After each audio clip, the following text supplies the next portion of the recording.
ይስጥልን እንደምናምሽታችኋል የተወደዳችሁ ተመልካቾቻችን ለመላው የክርስትና እምነት ተከታዮች በሙሉ እንኳን ለክርስቶስ የልደት በዓል ዋዜማ አደረሳችሁ ያለን ከአማራ ሚዲያ ኮርፖሬሽን ከዚሁ ከደብረ ሮሃ ቅዱስ ላሊበላ ገዳም ጊዜያዊ ስቱዲዮአችን በዓሉን የተመለከቱ ዘገባዎችን ወደ እናንተ የምናደርስ ነው የሚሆነው። አብራችሁን ቆዩ። ህዝበ ክርስቲያኑ የኢየሱስ ክርስቶስ የልደት በዓልን ሲያከብር የተቸገሩ ወገኖችን በመደገፍ ሊሆን እንደሚገባ የሃይማኖት አባቶች ተናገሩ። ለሀገር ሰላም መስፈን ሁሉም የድርሻውን እንዲወጣ የመከሩት የሃይማኖት አባቶቹ በዓሉ የሰላም የፍቅርና የመተሳሰብ እንዲሆንም ተመኝተዋል።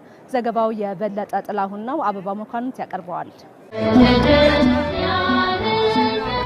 በህዝበ ክርስቲያኑ ዘንድ በየዓመቱ የሚከበረው የኢየሱስ ክርስቶስ የልደት በዓል በዚህ ዓመትም ታኅሳስ 29 ቀን ይከበራል። በኢትዮጵያ ኦርቶዶክስ ተዋሕዶ ቤተክርስቲያን የባህር ዳርና የሰሜን ጎጃም አህጉረ ስብከት ሊቀ ጳጳስና የቅዱስ ሲኖዶስ አባል ብፁዕ አቡነ አብርሃም፣ በኢትዮጵያ ካቶሊካዊ ቤተክርስቲያን የባህር ዳር ደሴ ሰበካ ጳጳስ አቡነ ልሳነ ክርስቶስ ማቴዎስና የኢትዮጵያ ወንጌላዊ አማኞች አብያተ ክርስቲያናት ካውንስል የሰሜን ምዕራብ የቦርድ ሰብሳቢ መጋቤ ገብሬ አሰፋ ለህዝበ ክርስቲያኑና ለመላው ህብረተሰብ እንኳን ለ2018 ዓመተ ምህረት ለኢየሱስ ክርስቶስ የልደት በዓል በሰላም አደረሳችሁ ብለዋል። በስመ አብ ወወልድ ወመንፈስ ቅዱስ አሐዱ አምላክ አሜን። ከሁሉ አስቀድሞ በሀገራችን በኢትዮጵያና በልዩ ልዩ ዓለማት የምትገኙ የኢትዮጵያ ኦርቶዶክስ ተዋሕዶ ቤተክርስቲያን አማኞች ልጆቻችንና ኢትዮጵያውያን ወገኖቻችን በሙሉ ልዑል እግዚአብሔር በልዩ ጥበቃው ጠብቆ በቸርነቱ ጎብኝቶ ለብርሃነ ልደቱ ስላደረሰን ክብርና ምስጋና ለእርሱ ይሁን እያልኩ ሁላችሁንም እንኳን ለብርሃነ ልደቱ አደረሳችሁ። በስመ አብ ወወልድ ወመንፈስ ቅዱስ አሐዱ አምላክ አሜን። የተከበራችሁ የሀገረ ስብከታችን ካቶሊካውያን ምእመናን፣ ካህናት፣ መነኮሳትና መነኮሳን እንዲሁም መልካም ፈቃድ ያላችሁ የክልላችን ሕዝቦች በሀገርም ሆነ ከሀገር ውጭ የምትገኙ ኢትዮጵያውያን ሁሉ እግዚአብሔር እንኳን ለ2018 ዓመተ ምህረት የጌታችን የመድኃኒታችን ኢየሱስ ክርስቶስ ብርሃነ ልደት በሰላም አደረሳችሁ አደረሰን። በመላው ዓለም ለምትኖሩ የወንጌል አማኞች ለሁሉም የሀገራችን ህዝቦች በሙሉ እንኳን ለ2018ኛው ዓመተ ምህረት ለጌታችንና መድኃኒታችን ኢየሱስ ክርስቶስ ልደት መታሰቢያ አደረሳችሁ አደረሰን። ህዝበ ክርስቲያኑ በሆስፒታል፣ በማረሚያ ቤት፣ በመጠለያ ጣቢያ የሚገኙና በልዩ ልዩ ችግር ውስጥ ሆነው የሰውን እርዳታ የሚፈልጉ ወገኖችን በመጠየቅና በመደገፍ በዓሉን እንዲያከብር አባታዊ መልእክታቸውን አስተላልፈዋል። የታሰሩትን በመጎብኘት የታመሙትን በመጠየቅ እንዲሆን የዘወትር የተለመደ የክርስቲያኖች ተግባር ነውና አንርሳ። የጌታችን የመድኃኒታችን የኢየሱስ ክርስቶስ የልደት በዓል ስናከብር በዙሪያችን የሚገኙትን ችግረኞች እናስባቸው። የእኛን ድጋፍ የሚፈልጉ የእኛን እርዳታ የሚፈልጉ ጎረቤቶቻችን ሊሆኑ ይችላሉ፣ አካባቢያችን ያሉ ሊሆኑ ይችላሉ እና እነዚህን ሰዎች በመደገፍ በሰላምና በደስታ በዓል እንድናከብር ማሳሰብ ወዳለሁ። በዓሉ የሰላም የፍቅርና የመተሳሰብ በዓል እንዲሆንም መልእክታቸውን አስተላልፈዋል። በዓሉንም የሰላም የጤና የሕይወት የበረከት በዓል ያድርግልን። የመረዳዳት የፍጹም ደስታ ይሆንላችሁ ዘንድ ልባዊ ምኞቴን እገልጻለሁ። የተባረከ የገና በዓል ያድርግልን። እግዚአብሔር ኢትዮጵያንና ሕዝቦቿን ይባርክ። መጪው ጊዜ የሰላም የፍቅር የመተማመንና የመከባበር እንዲሆንልን እመኛለሁ። ኢየሱስ ክርስቶስ የሰው ልጆችን ከጨለማ ወደ ብርሃን ለመመለስ በዚህ ዓለም መወለዱን ያስታወሱት የሃይማኖት አባቶቹ ህዝበ ክርስቲያኑ በዓሉን ሲያከብር ያለው ለሌለው በማካፈል ሊሆን እንደሚገባም መክረዋል። የኢየሱስ ክርስቶስ የልደት በዓል ልጅነት የተገኘበትና የሰው ልጅ ከወደቀበት ኃጢአት የተፈታበት ዕለት መሆኑን በባህር ዳር ሀገረ ስብከት የአድያመ ዮርዳኖስ መጥምቀ መለኮት ቅዱስ ዮሐንስ ቤተክርስቲያን መምህር ለቤዛ ጥላሁን ገለጹ። በዓሉን ስናከብር ይቅር በመባባልና መልካም ተግባራትን በመፈጸም ሊሆን እንደሚገባም መምህር ለቤዛ ጥላሁን አሳስበዋል። ትርንጎ ይርሳው ተጨማሪ አላት። ተወለደ አማኑኤል በኢትዮጵያ ኦርቶዶክስ ተዋሕዶ ቤተክርስቲያን ዘንድ በድምቀት ከሚከበሩ በዓላት አንዱ የኢየሱስ ክርስቶስ የልደት በዓል ነው። የዓለም ሁሉ ጌታ የሆነው ኢየሱስ ክርስቶስ በከብቶች በረት ተወለደ። የሰው ልጅ ከወደቀበት የኃጢአት ማሰሪያ ይፈታ ዘንድም ከድንግል ማርያም መወለዱን በባህር ዳር ሀገረ ስብከት አዳመ ዮሐንስ መጥምቀ መለኮት ቅዱስ ዮሐንስ ቤተክርስቲያን መምህር ለቤዛ ጥላሁን ከአሚኮ ንጋት ጋር በነበራቸው ቆይታ ገልጸዋል። እስመ አልቦሙ መካን ውስተ ማኅደሮሙ ይላል። እመቤታችን የምትወልድበት ጊዜ አልነበረም ማለት የምትወልድበት ቦታ አልነበራቸውም። ምንድነው? አንደኛ ለቆጠራ እንደወጡ በመንገድ ላይ ነው የመውለጃዋ ጊዜ የደረሰ። ከዚያ ጥቂት ልፍ እንዳሉ የከብቶች ማደሪያ ነበርና በዚያ ማደሪያ ላይ ዮሴፍ እንደ ዳስ ጥሎላት እመቤታችን ጌታን ከዚያ ወለደችው ይላል። ከዚያ በኋላ በጨርቅ ጠቀለለችው፣ አውራጣቱን አሰረችው። ወአስከበቶ መንኮቢያቲው ይላል። አውራጣቱን አሰረችው ማለት በኋላ የሰው ልጅ ሁሉ በኃጢአት ማሰሪያ ታስሮ ስለነበረ አንተ በኋላ ታስረ ትፈታለታለህ ስትል ነው። እንደገና በጨርቅ ጠቀለለችው። እነሆ የሰው ልጅ በጨለማ መግነዝ ተጠቅልሎ በጨለማ ልብስ ተጠቅልሎ ወድቆ መንጸፈ ደይን በግራ ጋንንት ተጠቅጥቆ ይኖር ስለነበረ አንተ ከወደቀበትና ከተጠቀለለበት ከወደቀበት የኃጢአት ጨለማ ስፍራ ውስጥ ታነሳዋለህ ስትል እመቤታችን በጨርቅ ጠቅልላዋለች ማለት ነው። የክርስቶስ መወለድ ልጅነት የተገኘበት ሰውና መላእክት ሰውና አምላክ የታረቁበት እንደሆነ መምህር ለቤዛ ጥላሁን ተናግረዋል። ልጅነት የሚመለስበት ልጅነት የሚገኝበት የክርስቶስ ልጆች ክርስቶስ አባታችን ክርስቶስ እናታችን የሚሆንበት ጊዜ ደርሷል። ስለዚህ ሰውና መላእክት ተጣልተው ነበር የነበሩት። ምክንያቱም ከዛ በፊት መላእክት ሰው የጸለየው ጸሎት የሰዋውን መስዋዕት ያቀረበውን በጎ ነገር ወስደው ከእግዚአብሔር ዘንድ ማገናኘት ማስታረቅ ማማለድ አይችሉም ነበር። ጌታ ሲወለድ ግን መላእክት ለሰዎች ፍርሃትን በማራቅ የምስራች በመናገር ያውም ደስታ የሚሆን አለ። ከዛ በፊት በመላእክት በሰው ዘንድ ደስታ የለም ነበር። ደስ ይበላችሁ በማለት ተናገሩ። ከዚያ በፊት ደስታ አልነበረም ማለት ነው። ከዚያ በኋላ ለዓለም ሁሉ ደስታ የሚሆን አለ። እንዲያውም ለዓለም ብቻ አይደለም ለሕዝብም ለአሕዛብ ክርስቶስ ሲወለድ ለሕዝብም ለአሕዛብም ብቻ ለሕዝብ ብቻ አይደለም የተወለደው አሕዛብ ሁሉ እሱን የማያምኑት ሁሉ በእሱ አምነው ደስታ እንዲያገኙ የልጅነት ደስታ የገነት ደስታ የመንግስተ ሰማያት ደስታ የዘላለም ደስታ እንዲወርሱ ክርስቶስን ደስታ አድርጎ ነገራቸው ማለት ነው። የእምነቱ ተከታዮች የኢየሱስ ክርስቶስ የልደት በዓልን ሲያከብሩ የአምላክን ፈቃድ በማሰብ የተቸገሩትን በመርዳትና መልካም ተግባራትን በመፈጸም ሊሆን እንደሚገባ መምህር ለቤዛ ጥላሁን መልእክት አስተላልፈዋል። በዓሉን ስናከብር የአምላክን ፈቃድ በማስታወስ ምክንያቱም ክርስቶስ ሰውን ፈልጎ ነው የመጣ አይደል? እኛም ደግሞ ሰውን በመፈለግ ሰውን በመውደድ ልናከብረው ይገባል። በመረዳዳት ማለት ነው። ያ ማለት ምን ይላል መጽሐፍ? አፍቅር ቢጸከ ከመ ነፍስከ ይላል። ሰውን ወይም ወንድምህን እንደራስህ አድርገህ ውደድ ይላል። ይሄ አምላካዊ ትእዛዝ ነው። ምን ማለት ነው? ላንተ ሊያደርጉብህ የማይገባውን ነገር በሰው ላይ አታድርግ፣ ላንተ ሊያደርጉልህ የሚገባውን ነገር ደግሞ ለሰው አድርግ ማለት ነው።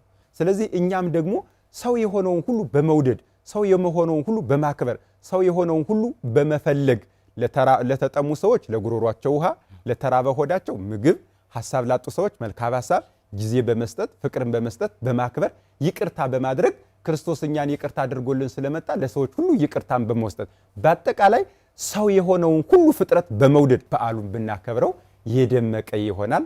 ተወለደ አማኑኤል የኢየሱስ ክርስቶስ የልደት በዓል በደብረ ሮሃ ቅዱስ ላሊበላ ገዳም ከሰዓታት በኋላ በተለያዩ ሃይማኖታዊ ስነ ስርዓት ይከበራል። ሃይማኖታዊ ስነ ስርዓቱን ለመከታተል በርካታ እንግዶች በገዳሙ ታድመዋል። የበዓሉን ዋዜማ በተመለከተ ዘጋቢያችን በቀለ ተሾመ ተጨማሪ መረጃ ሊያደርሰን በቀጥታ መስመራችን ላይ ይገኛል። ከሱ ጋር ቆይታ የምናደርግ ነው የሚሆነው። በቀለ እንደምን ውለሃል? እስኪ ያለውን መረጃ አጋራን እስኪ። አመሰግናለሁ ሶሊያና። ለመላ ክርስትና እምነት ተከታዮች እንኳን ለኢየሱስ ክርስቶስ የልደት በዓል በሰላም አደረሳችሁ። በዓሉ በድምቀት ከሚከበርባቸው ገዳማት አድባራት አንዱ የደብረ ሮሃ ቅዱስ ላሊበላ ገዳም ነው። እኛም እንግዲህ በዋዜማው ላይ ተገኝተን ይሄ በዓል ምን ይመስላል የሚለውን ቅኝት አድርገናል ማለት ነው። እንግዲህ በአሁኑ ሰዓት ከጀርባዬም እንደምታዩት በርካታ እንግዶች ቦታው ላይ ተገኝተው ቦታቸውን ይዘዋል። በሰልፍ ተሰልፈው ደግሞ ወደ ገዳሙ ወደ ቤተክርስቲያኑ እየገቡ ነው የሚገኙት። አሁን ላይ ቦታው በመሙላቱ ካሁን በኋላ እንግዲህ እንግዲህ ከገዳሙ ወይም ከቤተክርስቲያኑና ከዙሪያው ማሜ ጋራ ዙሪያ ካለው ቦታ ውጭ ነው ለሚሆኑት ማለት ነው። ምክንያቱም ቦታ ሙሉ ለሙሉ ስለተያዘ ማለት ነው።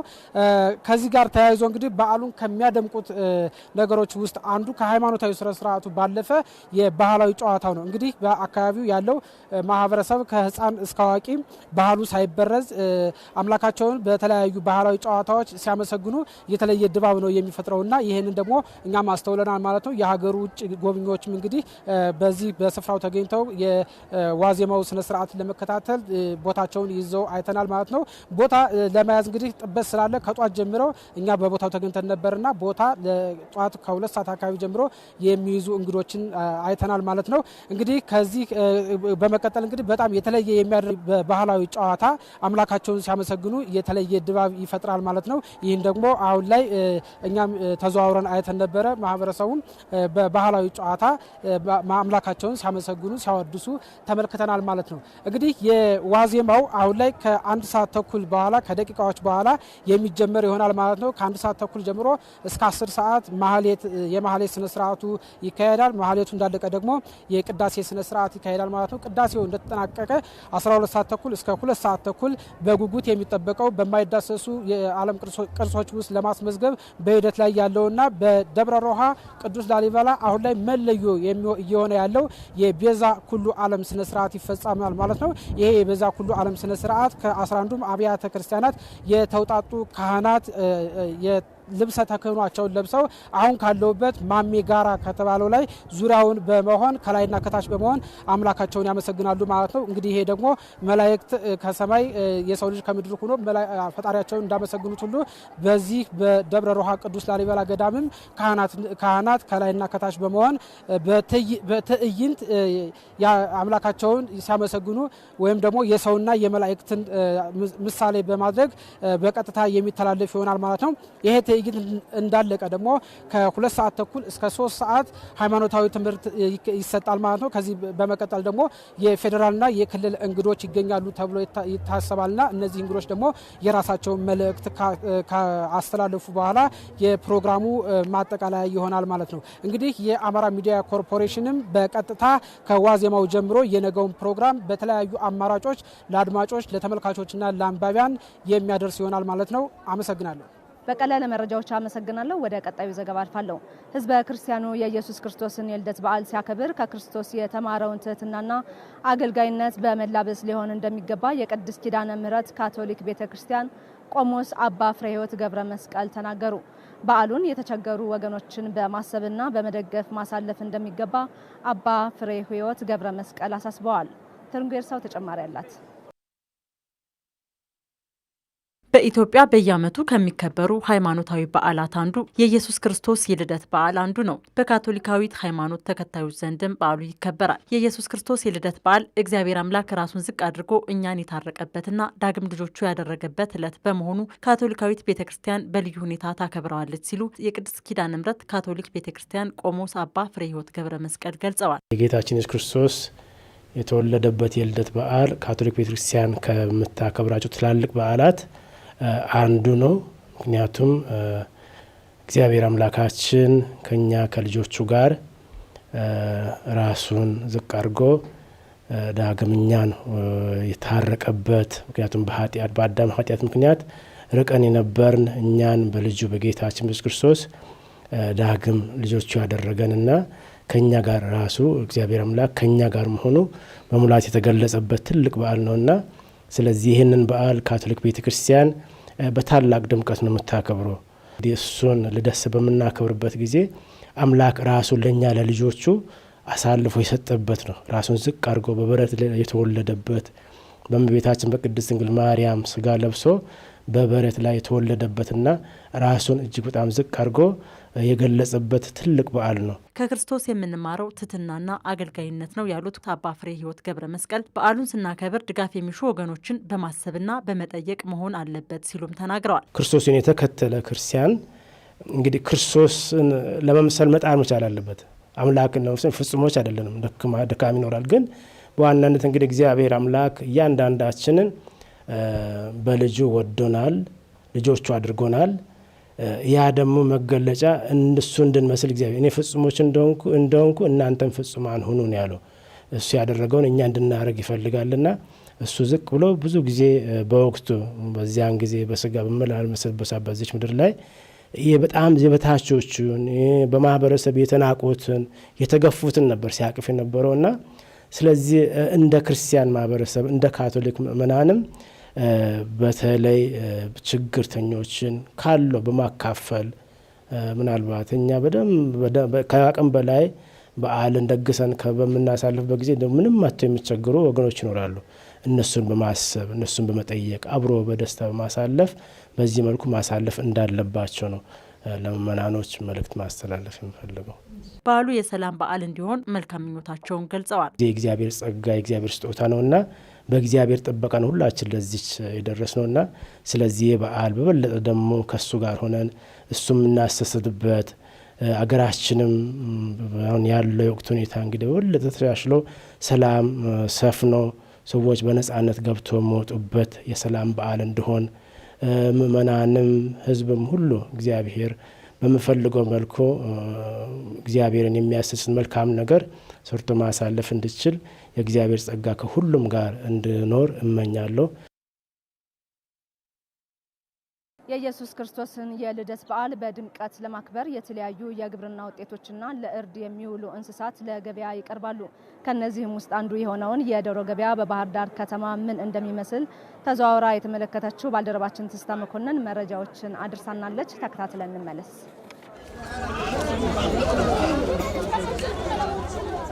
በክርስትና እምነት ተከታዮች ዘንድ በድምቀት ከሚከበሩ በዓላት አንደኛው የጌታችንና የመድኃኒታችን የኢየሱስ ክርስቶስ የልደት በዓል ነው።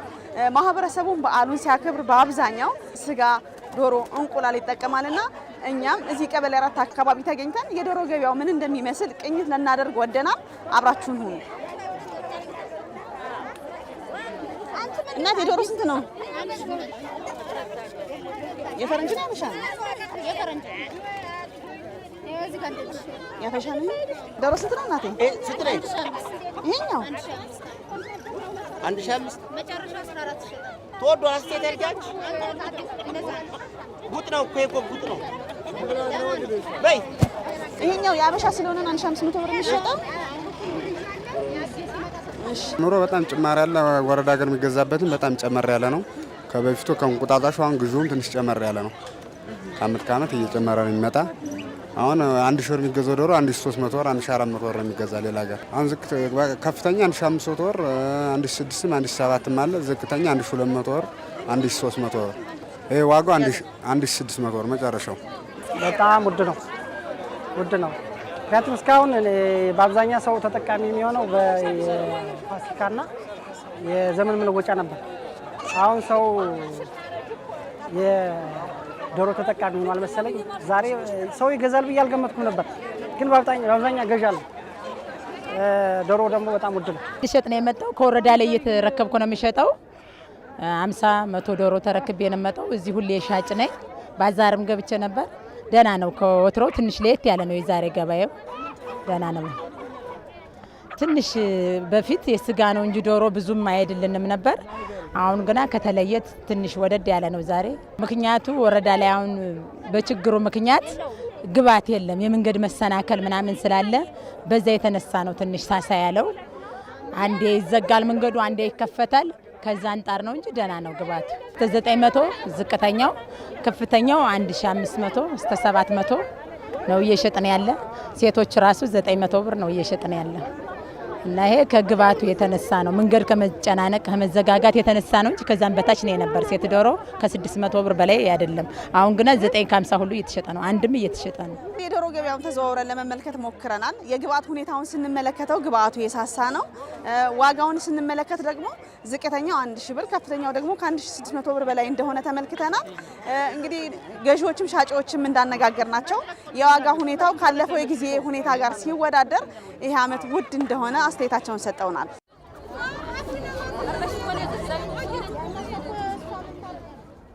ከአማራ ሚዲያ ኮርፖሬሽን ከዚሁ ከደብረ ሮሃ ቅዱስ ላሊበላ ገዳም ጊዜያዊ ስቱዲዮአችን በዓሉን የተመለከቱ ዘገባዎቻችንን በዚሁ ያጠናቀናል። ተመልካቾቻችን፣ ለመላው የክርስትና እምነት ተከታዮች በሙሉ መልካም የበዓል ዋዜማ እንዲሆንላችሁ እንመኛለን። መልካም ጊዜ